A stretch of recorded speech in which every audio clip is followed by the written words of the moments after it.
কাঠের পুতুল, কাঠের প্যাঁচা, গায়ে আঁকা রঙের রেখা। ঘরের কোণে বসে থাকে রাধাকৃষ্ণ কিংবা গৌরনিতাই। তাদের আমরা সাজিয়ে রাখি তাকের ওপরে, দেয়াল ঘড়ির পাশে তুলে দিই। এই পুতুলগুলোয় আছে এক গ্রামের গল্প। পূর্ব বর্ধমান জেলার এক কোণে লুকিয়ে থাকা নতুন গ্রাম যেন এক জীবন্ত জাদুঘর। বাইরে থেকে দেখলে সবুজে ঢাকা নিস্তব্ধ শান্ত গ্রাম, কিন্তু ভেতরে প্রবেশ করলেই কানে আসে কাঠ কাটার আওয়াজ, চোখে পড়ে হাতে তুলি ধরা শিল্পীদের ভিজে চোখের হাসি।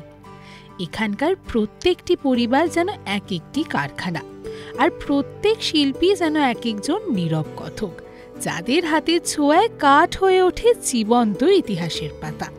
এই কাঠের পুতুল আমার দাদুরা করেছে, আমার বাবা করেছে। আমার বাবার ছোটবেলা থেকে আমি দেখেছি বাবা করছে।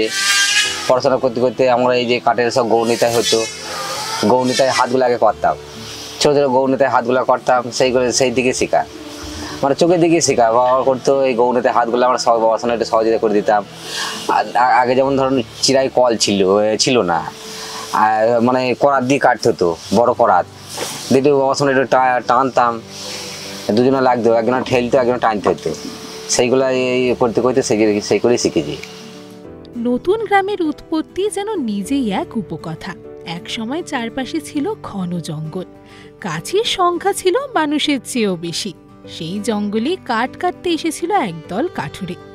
আশেপাশে না ছিল বসতি, না ছিল জল।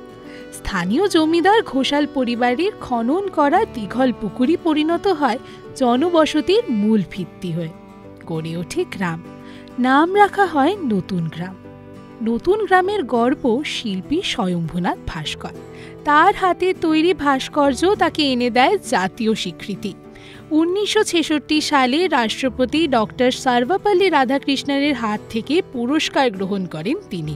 কাঠের জিনিস আমরা প্রথম গৌরনিতাই করতাম, প্যাঁচা থেকে আপনার এখানে আমাদের ঘরে যে বাঙালি ঘরে ঘরে লক্ষ্মী পুজো হয়, সেগুলো দাদুরা চিন্তা করে দেখলো লক্ষ্মী পুজো আমাদের বাঙালি ঘরে ঘরে হয়। তখন তো ছোটোখাটো এই সাইডে মেলাগুলো হতো, সেগুলো বিক্রি হতো।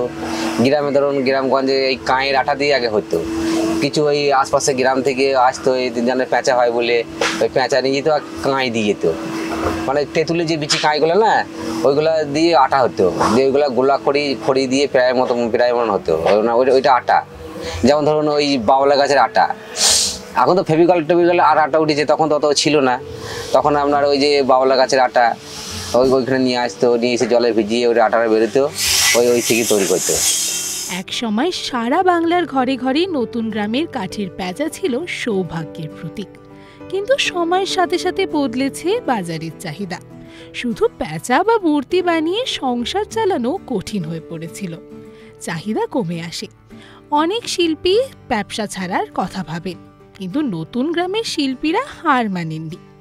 এই সংকটের মাঝেই শুরু হয় আধুনিক কাঠের পণ্য তৈরির কাজ। ঘড়ি, চেয়ার, টেবিল, আয়না, ফটো ফ্রেম, দোলনা, এমনকি দরজার ফ্রেমেও খোদাই করা হয় কাঠের প্যাঁচা। ফলে শহুরে ক্রেতাদের চাহিদা বাড়তে থাকে।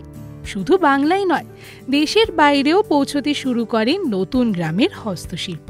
তারপরে আপনার এই যে আমার দাদু সোমনাথ ভাস্কর রাষ্ট্রীয় পুরস্কার পেয়েছে।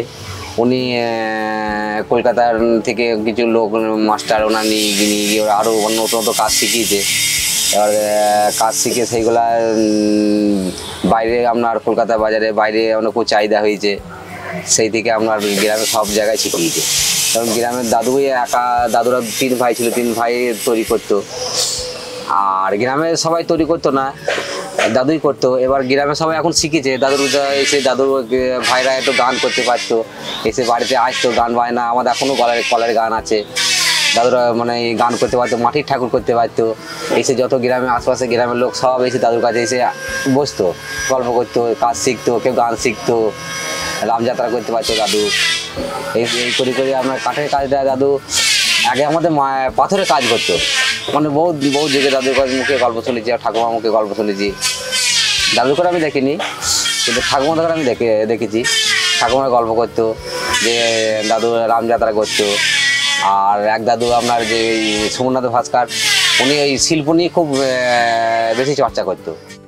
আজ নতুন গ্রামের প্রায় প্রতিটি ঘরে চলে শিল্প চর্চা। আট থেকে ৮০ কেউ কাঠ চেরাই করেন, কেউ রং তোলে, কেউ খোদাই করে। শহরের মেলা, শান্তিনিকেতনের পৌষ মেলা, সব জায়গাতেই পৌঁছে যাচ্ছে এই গ্রামের শিল্প। নতুন গ্রামের শিল্পীদের জন্য শিল্প শুধু তাদের ব্যবসা নয়, এক জীবনযাপন, এক ভালোবাসা, এক আত্মপরিচয়ের নাম। নতুন গ্রামের এই কাঠের শিল্প আপনার ঘরের শোভা বাড়িয়ে তুলবে। বেঁচে থাকুক নতুন গ্রামের কাঠের শিল্প, বাংলার মাটিতে আরও ছড়িয়ে পড়ুক এই গ্রামের গল্প। আমাদের আজকের এই ভিডিওটি আপনাদের কেমন লাগলো জানাতে ভুলবেন না আমাদের কমেন্ট সেকশনে। ওইরকমই আরও ভিডিওস দেখার জন্য নজর রাখুন আমাদের চ্যানেলে।